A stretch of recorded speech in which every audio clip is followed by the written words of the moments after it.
never pictured myself the kind of girl who'd plaster her engagement all over social media before telling her parents.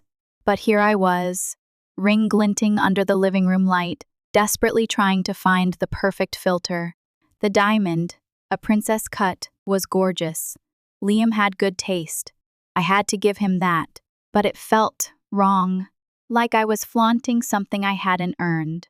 "You sure you don't want to call Eleanor first?" Liam asked, concern etching lines around his eyes. He knew.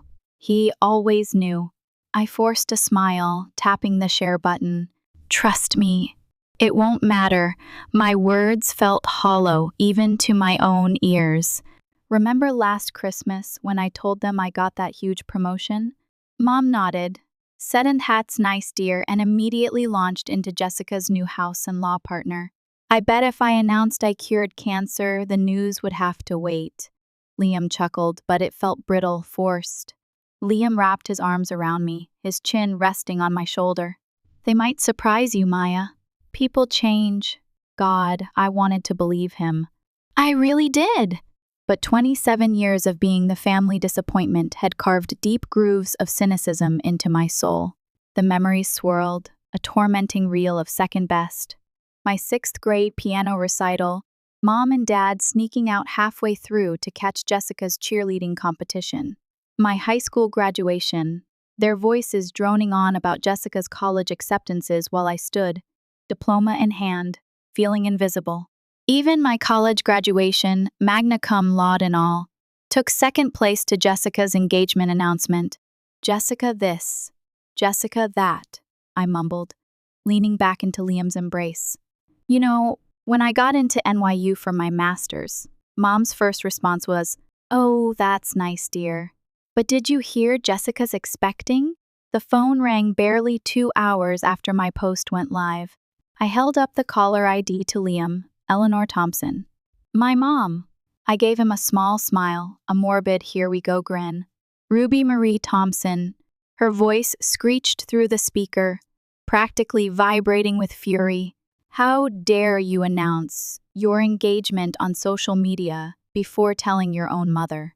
I had to find out from Aunt Carol, who saw it on Facebook. What kind of daughter does that? The words, sharp and venomous, were like a slap in the face. Every sarcastic remark I held back, every hurt feeling I brushed aside, rose to the surface like poison. I choked back the torrent. The raw truth, that maybe, if they'd shown even a shred of genuine interest in my life, they would have been the first to know. But I swallowed the bitterness, forcing my voice to stay neutral. "Hi, Mom. I was going to call you tonight." "Never mind that now." She cut me off, her tone abruptly shifting to saccharine excitement. So quick it gave me whiplash. "We simply must have the engagement party at our house. We'll invite all the family, the Petersons, the Hendersons. Oh, and the Clarks just got back from Europe." I caught Liam's eye, silently mouthing, "Help me." "Actually, Mom, Liam and I were thinking of having a small celebration." "Nonsense!" My father's voice boomed through the phone, confirming my suspicion that I was on speaker. "This isn't up for discussion, Ruby. We're hosting the engagement party, and we'll cover all the costs. It's what proper parents do." "Proper parents? Since when?" My eyebrows shot up. But before I could voice any objection, she was already rattling off caterers, flower arrangements, seating charts. I felt myself suffocating, the walls closing in. I mumbled an agreement, just to make her stop, just to get off the phone. After I hung up, Liam pulled me close, his blue eyes searching mine. "See? They want to be involved. That's good, right?" I nodded slowly, trying to ignore the sickening knot of unease twisting in my stomach. "Yeah, maybe you're right. Maybe they're finally seeing me as more than just Jessica's little sister." The next few days were eerily peaceful. Liam kept saying, "I told you so," with that goofy grin of his, and I almost started believing it. Maybe, just maybe, things were finally changing. Then my phone exploded. "Ruby, you need to see this." A text from my best friend, Chloe, flashed on the screen, followed by a string of Facebook screenshots. My heart hammered against my ribs as I opened Facebook. And there it was. A post, plastered with flower emojis and heart-shaped icons, written by my mother. As a mother, nothing brings me more joy than announcing that I will be hosting my youngest daughter Ruby's engagement celebration at our family home. Planning this special day is not just my duty as a mother, but a labor of love. Every detail will be perfect. From the hand-picked flowers to the gourmet catering, because that's what a devoted mother does for her child. I nearly choked. The comments were even worse. Diana, you're such an amazing mother. Ruby is so lucky to have you. This is what true motherly love looks like. You've always been the most dedicated mother I know. And Mom? She was lapping it up, responding to every comment with sickly sweet humility. Oh, you're too kind. Just doing what any good mother would do. Being a mother is my greatest blessing. Can you believe this? I thrust the phone at Liam, my voice trembling with a mixture of anger and despair. He glanced at the screen, frowning. Well, at least she's excited about it. He slid a plate of pancakes toward me, a gesture that normally soothed me, now just fueled my frustration. Excited about the attention, you mean, I corrected, my voice dripping with cynicism. This isn't about me or our engagement. It's about her showing off what a perfect mother she is. As if on cue, my mother's next comment popped up. And of course, my eldest daughter, Jessica, will be there. She's such a model of what a married woman should be, truly a beacon of virtue and family values. I rolled my eyes so hard I thought they might get stuck. Of course, I muttered. Heaven forbid she post anything about me without bringing up St. Jessica. Liam read over my shoulder, squeezing my hand. Hey, look at the bright side. While she's busy playing Mother of the Year on Facebook, we can focus on planning our actual wedding. He was right. The wedding was set for 8 months from now, and my mother would be occupied with the engagement party, happening in 2. Maybe this wasn't such a bad arrangement after all. She could have her social media moment, and I could plan my wedding in peace. My phone rang at least 3 times a day with updates from Mom about the engagement party preparations. As much as I hated to admit it, she was good at this stuff. Every detail was meticulously planned, from the hand-calligraphed invitations to the custom cocktail menu. I actually found myself looking forward to seeing how it would all come together. Your mom called again, Liam said one evening as I walked in from work, his voice laced with amusement. She wants to know if we prefer the string quartet to play classical or contemporary pieces. I flopped onto the couch, kicking off my heels. At this point, she can have them play the Pokémon theme song for all I care. At least I don't have to deal with any of it. Speaking of planning, Liam's sister, Chloe, chimed in from where she was sprawled in our armchair with her laptop. I found 3 more bridal boutiques for us to check out this weekend. Chloe had become my wedding planning savior. A PR wizard, she knew the right caterers, the right venues, and the right florists. While Mom was consumed with the engagement party, Chloe and I had been tackling wedding details together. She had impeccable taste and wasn't afraid to be brutally honest when something looked terrible on me. The wedding plans were progressing nicely. Liam's parents, Greg and Michelle, were incredibly helpful without being overbearing. They'd come over every Sunday to discuss venues and catering options, always bringing dinner so we could focus on planning. It was refreshing how normal and drama-free everything felt with Liam's family. Even more surprising was how things seemed to be improving with my own family. Every Saturday, I'd go to my parents' house for dinner, sometimes alone, sometimes with Liam, and for the first time in my life, they actually seemed interested in me. How's that new project at work going? Dad would ask, actually waiting for my answer instead of immediately turning the conversation to Jessica. Tell us more about how you and Liam met, Mom would say, genuinely listening to the story. It was weird. Nice, but weird. Like entering a parallel universe where I wasn't just Jessica's little sister, but my own person, worthy of attention.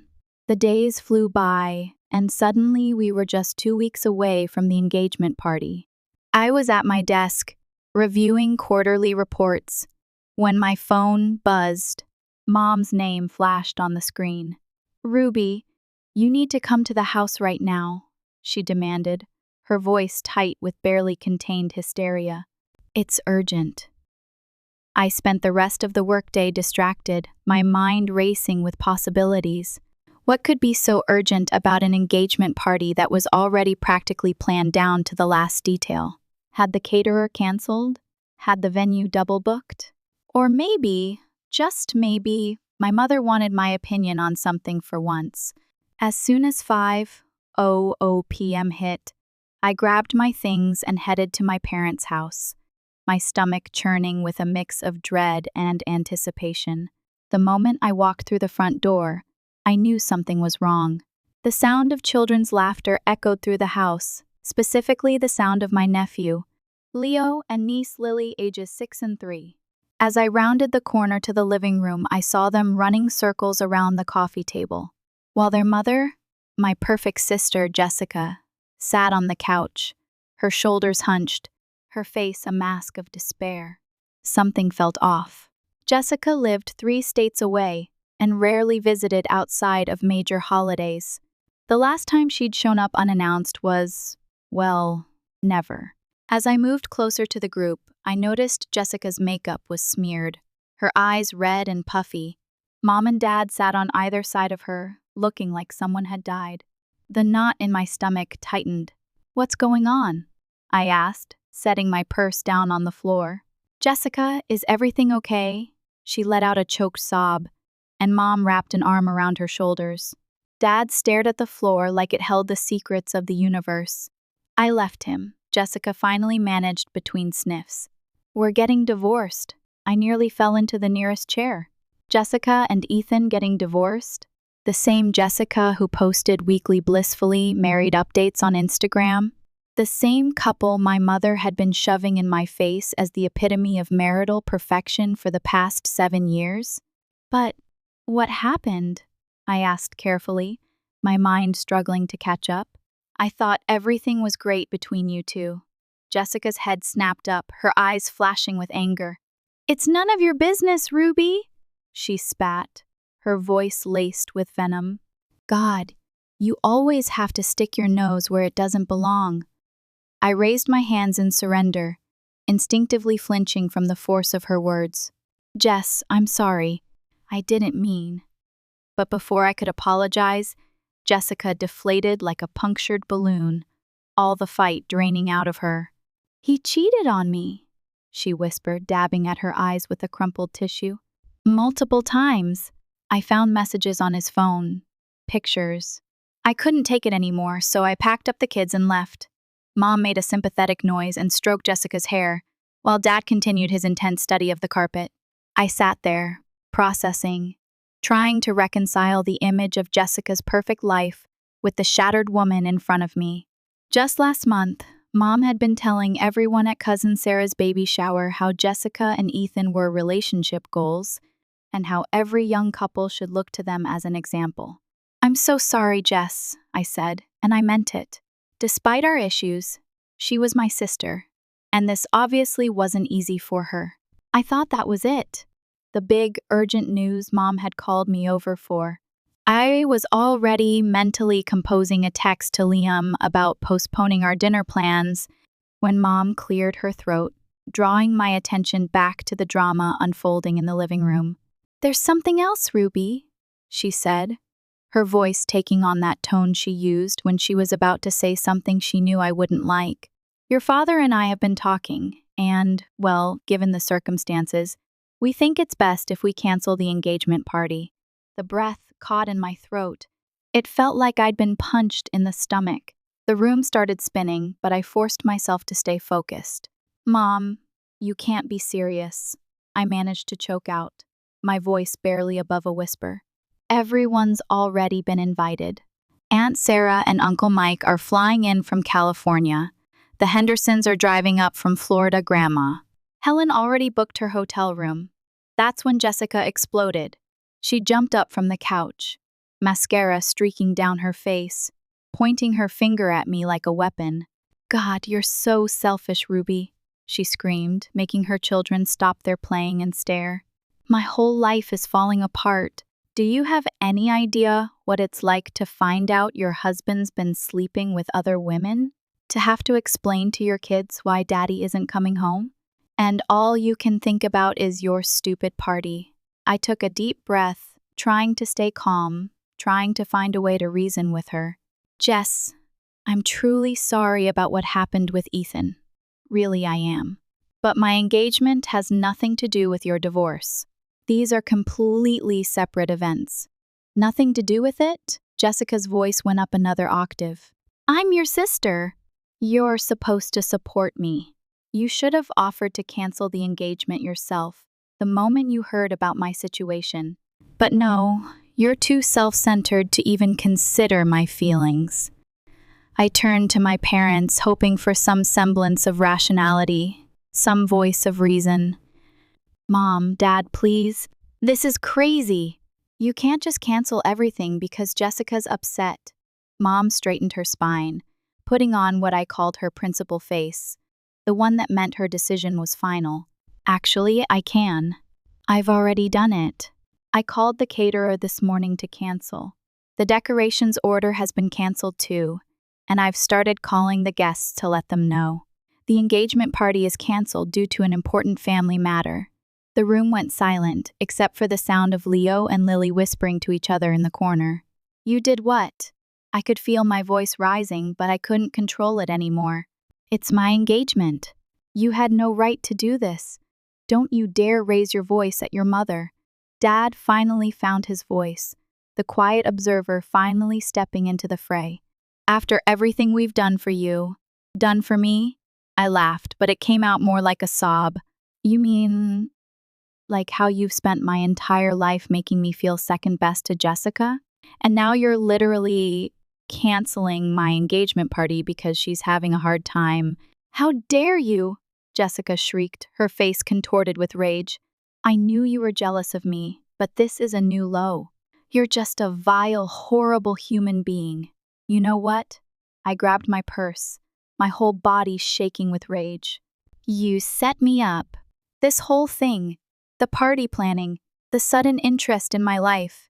It was all just another way to prove that Jessica comes first. Well, congratulations. Message received. Loud and clear. I stormed out of the house, ignoring their calls for me to come back. The drive home was a blur of tears and anger. I could barely see through the windshield. When I finally made it back to my apartment, Liam was waiting, his face etched with worry. Ruby, what's wrong? You weren't answering your phone. I collapsed onto our couch, burying my face in my hands. They canceled the party, Liam. Mom and Dad canceled the whole damn thing. He knelt in front of me, gently prying my hands away from my face. What? Why? What happened? I took a shaky breath and told him everything. Jessica's divorce, her accusations, my parents' betrayal. He listened in silence, his face growing darker with each word. Before we could even begin to process it all, my phone started blowing up with messages and calls from relatives. Ruby, sweetie, are you okay? We heard about the breakup. So sorry. If you need someone to talk to. Thinking of you. I stared at my phone in confusion, my head spinning. Breakup? What breakup? Until Aunt Carol's message made everything click into place. Your mother told us about the engagement being called off. I know it must be hard watching Jessica go through her divorce while planning your own wedding. Maybe it's for the best to take a break. That's when I understood. Mom hadn't just canceled my engagement party. She'd spun the story, twisted it to make it look like I was the one having relationship problems. She'd protected herself and Jessica by making me the villain. I was still staring at my phone in disbelief when Liam gently took it from my hands and set it on the coffee table. Hey, he said, pulling me close. Remember what we originally wanted to do before your mom hijacked everything? A small, intimate celebration with the people who actually care about us? He grabbed his own phone and started scrolling through his contacts. And I happen to have a sister who's basically a professional event planner. He dialed, holding the phone to his ear. I could hear Chloe's answering machine. We've got a situation. Look, can you help us put together a restaurant party for the original engagement date? 2 weeks from now? I could hear Chloe's enthusiastic voice through the phone. Are you kidding? I've been wanting to rescue this party from Mother Dearest since day one. Give me an hour, I'll call in some favors. For the first time since leaving my parents' house, I felt myself smile. The tight knot in my stomach began to loosen. While Chloe worked her magic, I opened my laptop and started drafting a social media post. Dear friends and family, I want to clear up some confusion. Liam and I are still very much engaged and happy together. Our engagement celebration will still take place on the originally planned date, but we've decided to move it to a restaurant setting for a more intimate gathering. To those who've already made travel arrangements, we would still love to celebrate with you. Please let me know if you'll be able to attend the revised celebration. With love, Ruby. The responses started coming in immediately. Some said they would definitely come, excited to celebrate our engagement. Others apologized. They had already canceled their tickets or planned something else. I grabbed a notepad and started counting confirmed guests. My side of the family had shrunk considerably. Apparently, Mom's phone calls had done their damage. But Liam's family was coming in full force. His parents, Chloe, his aunts and uncles, cousins. 30 people. 30 people who genuinely loved and supported us. I called Chloe back. Hey, we need space for 30 people. Already on it, she replied. I could hear her typing furiously. I've got 3 restaurants on hold. How do you feel about that Italian place where Liam took you for your first date? I felt tears welling up again, but this time they were happy tears. This was more like what I'd wanted all along. Something meaningful and personal, not my mother's social spectacle. My phone rang the next morning while I was getting ready for work. I saw Ethan's name flash across the screen. My sister's husband, or ex-husband now, we'd always gotten along well, often texting about the kids or family gatherings, though we hadn't spoken since Jessica dropped her divorce bombshell. Ruby, it's Ethan. I heard about your engagement party. I wanted to congratulate you and Liam. I know I won't be able to make it to the restaurant celebration, but I wanted to wish you guys all the best in advance. Before I could stop myself, the words tumbled out. How could you do it, Ethan? How could you cheat on my sister? The silence on the other end was deafening. Then Ethan let out a strange sound, something between a laugh and a sob. Is that what she told you? His voice was quiet, almost hollow. Ruby, I never cheated on your sister. Not once. My heart skipped a beat. What? Jessica was the one who had affairs. Multiple affairs. I have proof. Messages, hotel receipts, everything. Her latest boyfriend even sent me pictures of them together. Thinking I already knew about their relationship, the room started spinning. My hands were shaking so hard I could barely hold the phone. Ethan, would you be willing to tell me everything? And would it be okay if I recorded our conversation? Actually, I'd prefer that you did. I'm tired of being the bad guy in her story. I quickly set up the voice recorder on my phone. For the next hour, Ethan laid out the whole ugly truth.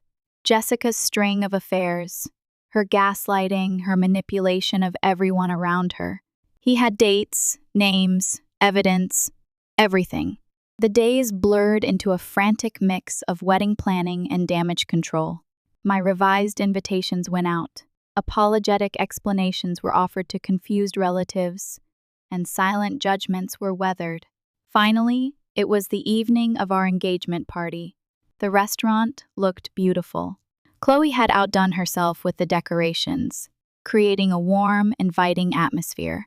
30 of our closest friends and family members filled the private dining room with laughter and genuine joy. For a while, everything felt perfect. Then my Aunt Carol pulled me aside during the appetizers, her face creased with concern. "Ruby, honey, I need to tell you something," she said, clutching her wine glass a little too tightly. "Your mother called me yesterday.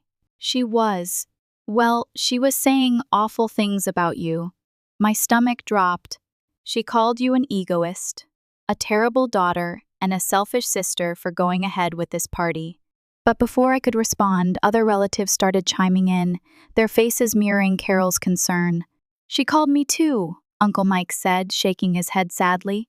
"Told me not to come because it would hurt Jessica's feelings." Cousin Rachel joined in, her voice laced with disbelief. "She's been calling everyone, Ruby, saying we shouldn't support your selfish behavior because Jessica is suffering from her divorce and her husband's infidelity."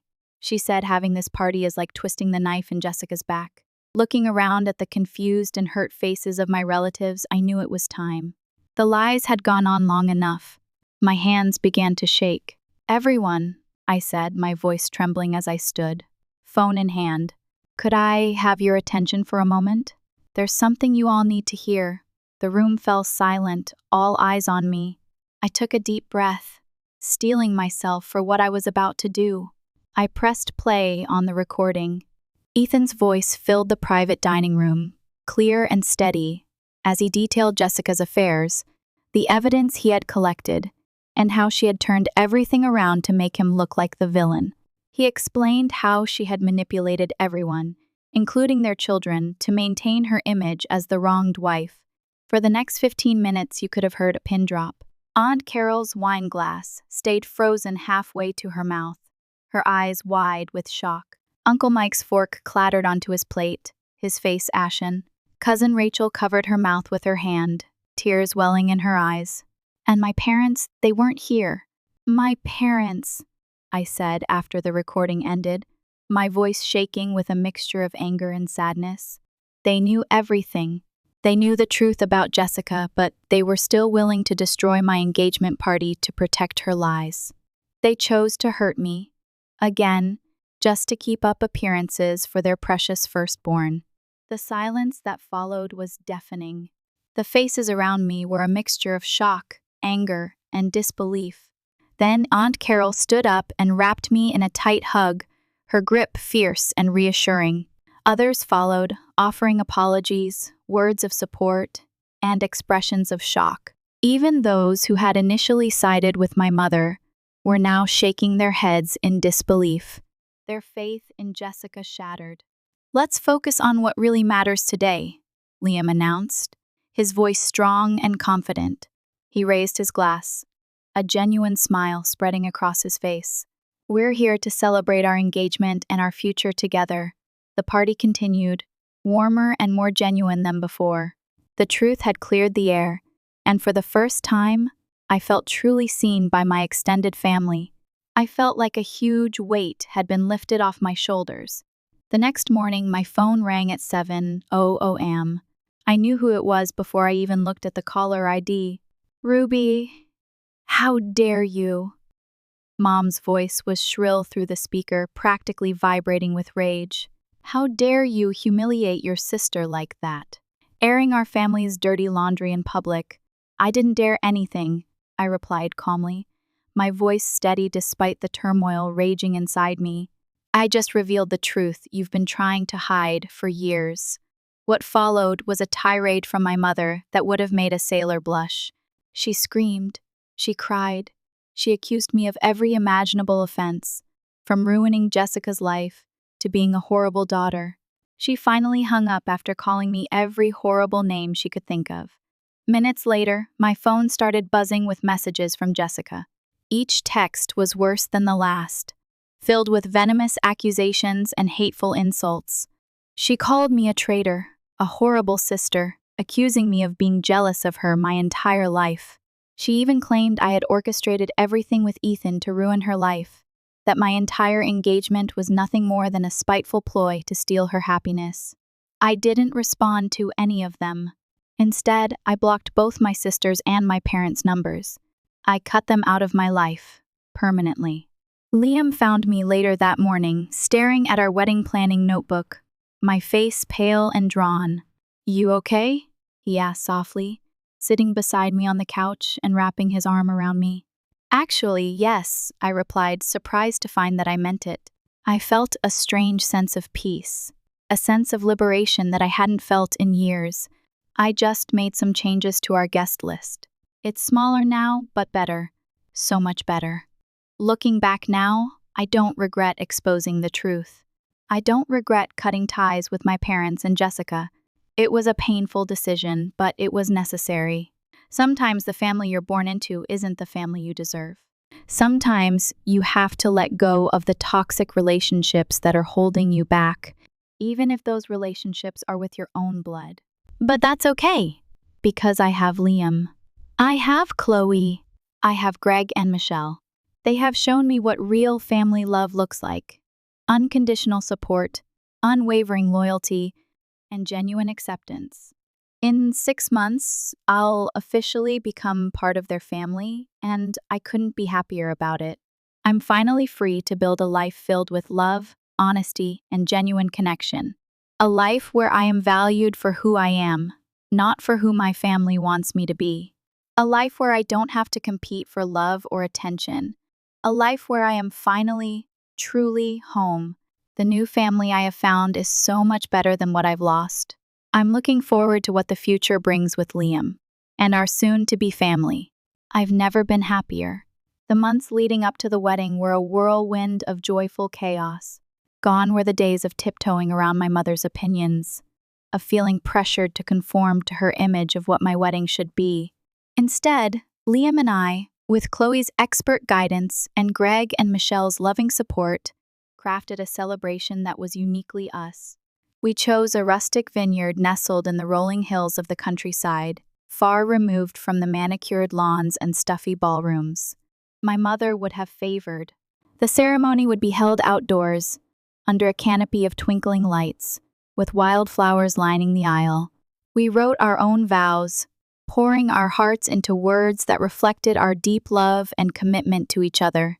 The music was a blend of indie folk and classic rock, a playlist that told the story of our relationship. Chloe, of course, outdid herself. She secured a renowned local chef who created a menu featuring fresh, seasonal ingredients, each dish a work of art.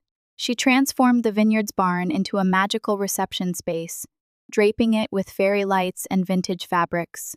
She even managed to convince Liam to learn a few dance steps for our first dance, a feat I thought was impossible. Every detail was infused with love and laughter, a testament to the bond we shared with our chosen family. As the wedding day approached, I found myself feeling surprisingly calm. There were no last-minute dramas, no family feuds threatening to erupt, just a sense of peaceful anticipation, a quiet certainty that I was exactly where I was supposed to be. The morning of the wedding dawned bright and clear, the sun casting a golden glow over the vineyard. Chloe arrived early, armed with mimosas and a playlist of upbeat pop songs. Soon, the bridal suite was buzzing with activity as my bridesmaids, a mix of college friends and Liam's cousins, got ready, their laughter filling the air. As I sat in the makeup chair, Chloe brushed my hair and leaned close, her eyes shining with happiness. "You know," she said softly, "I always knew you deserved better than what your family gave you. I'm so glad you finally found the courage to walk away." Tears welled in my eyes, but this time they were tears of gratitude. "I couldn't have done it without you," I whispered, squeezing her hand. As the hours ticked by, the excitement grew. Finally, it was time to put on my dress. I chose a simple, elegant gown made of flowing ivory silk, accented with delicate lace details. It was nothing like the elaborate princess-style dress my mother had always envisioned for me, but it felt perfect. It felt like me. As I looked at myself in the mirror, I felt a sense of peace wash over me. The old Maya, the one who constantly sought her parents' approval, the one who felt like she was never good enough, was gone. In her place stood a strong, confident woman, ready to embrace her future with love and joy. When I walked down the aisle, arm in arm with Liam's father, Greg, I didn't see the disapproving faces of my parents or the judgmental gaze of my sister. Instead, I saw Liam standing at the altar, his eyes shining with love, his face radiating happiness. He was my family now, my real family. The ceremony was beautiful. We spoke our vows, our voices thick with emotion, promising to love and cherish each other through thick and thin. We exchanged rings, symbols of our unbreakable bond. And as the officiant pronounced us husband and wife, a cheer erupted from the crowd, a chorus of love and support. The reception was a blur of laughter, dancing, and heartfelt toasts. Greg and Michelle welcomed me into their family with open arms, showering me with affection and praise. Chloe made a hilarious speech that had everyone in stitches, recounting stories from our childhood and teasing Liam mercilessly. My college friends shared embarrassing anecdotes from our wilder days, reminding me of how far I'd come. As the night drew to a close, Liam and I stood on the dance floor, swaying to a slow song, our arms wrapped tightly around each other. I looked around at the faces of our loved ones, their faces glowing with happiness, and I felt a sense of overwhelming gratitude. I had lost a family, yes, but I had gained so much more in return. I had found a love that was pure and unconditional. I had found a support system that was unwavering and true. And most importantly, I had found myself. Several years have passed since our wedding day. Liam and I have built a beautiful life together, filled with love, laughter, and the occasional adventure. We bought a cozy cottage on the outskirts of town, surrounded by a sprawling garden where I spend hours tending to my flowers. We adopted a rambunctious golden retriever named Oliver, who fills our days with endless joy. We travel whenever we can, exploring new cultures and creating memories that will last a lifetime. Our relationship with Liam's family has only grown stronger over the years. Greg and Michelle treat me like their own daughter, offering guidance, support, and unconditional love. Chloe remains my closest confidant, my partner in crime, the sister I never had. As for my biological family, we remain estranged. I haven't spoken to my parents or Jessica since the wedding. Occasionally, the first see updates about their lives on social media through mutual friends.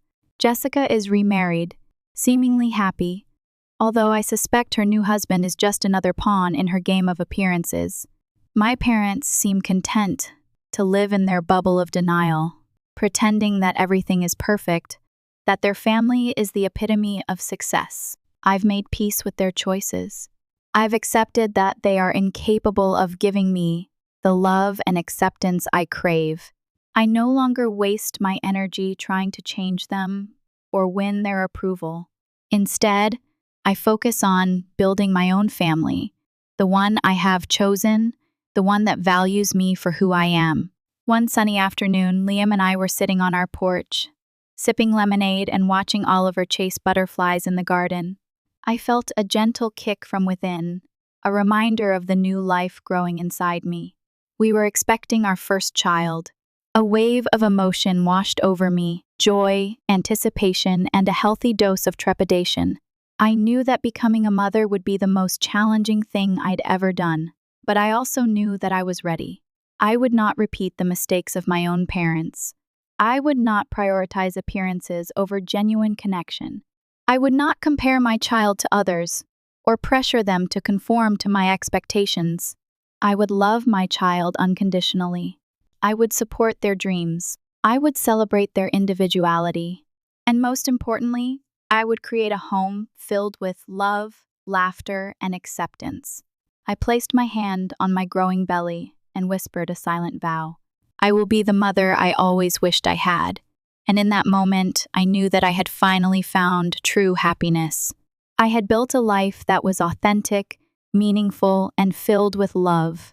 I had broken free from the chains of my past and created a future that was bright and full of promise. My family, my real family, was just beginning. Years later, a worn leather journal sits on my desk, filled with thoughts, anxieties, and reflections of a life far removed from the girl I once was. Tucked within its pages lies a letter I never sent.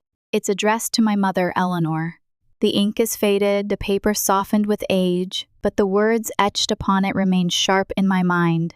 They represent a culmination of years of introspection, a final attempt to understand the woman who shaped and nearly broke me. Dear Mother, I know it's been a long time.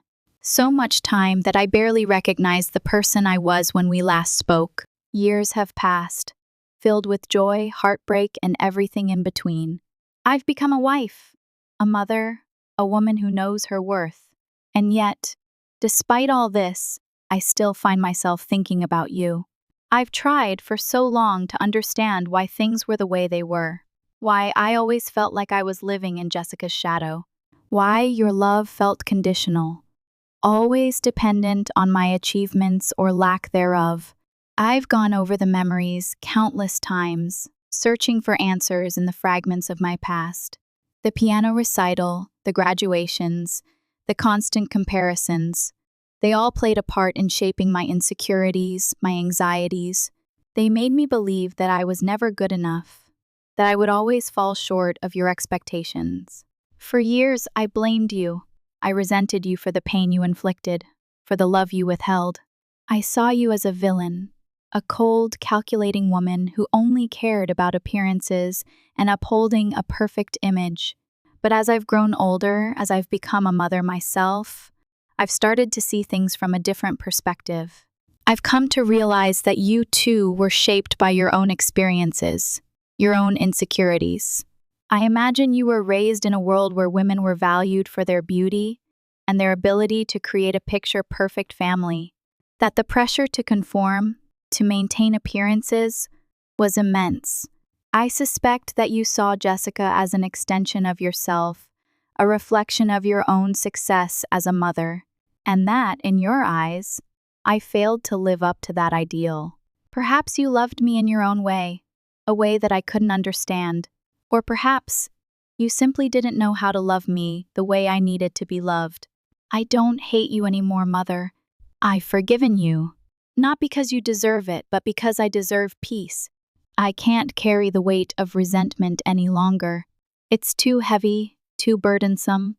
I've learned that I can't change the past. I can't undo the hurt that was inflicted, but I can choose to move forward, to create a different future for myself and my children. I've built a beautiful life, a life filled with love, joy, and genuine connection. I have a husband who adores me, children who fill my days with laughter, and a chosen family who supports and cherishes me unconditionally. I am content. I understand that we may never reconcile, that you may never be able to accept me for who I am.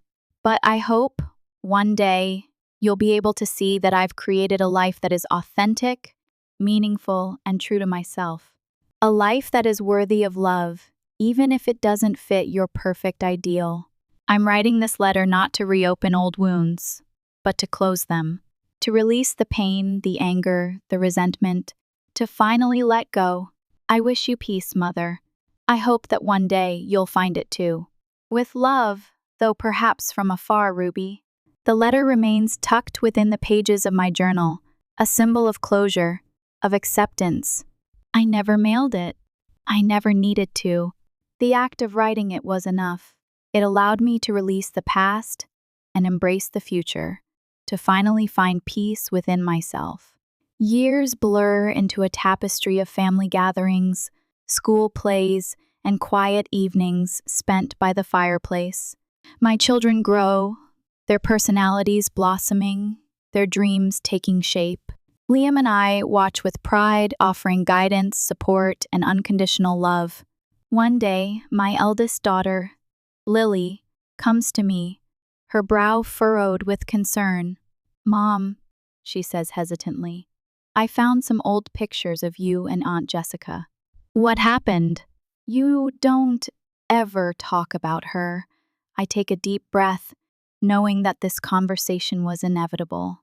I've shielded my children from the pain of my past, wanting to protect them from the toxicity of my biological family, but they deserve to know the truth.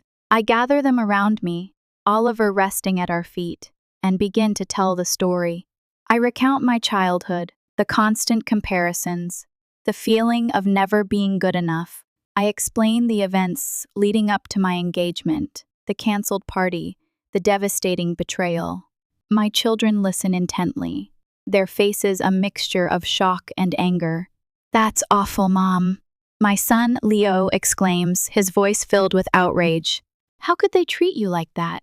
I stroke his hair, offering a gentle smile. They did what they thought was best, Leo. But it wasn't right for me. And sometimes you have to make difficult choices to protect yourself. Lily squeezes my hand, her eyes filled with compassion. I'm so sorry, Mom. You didn't deserve that.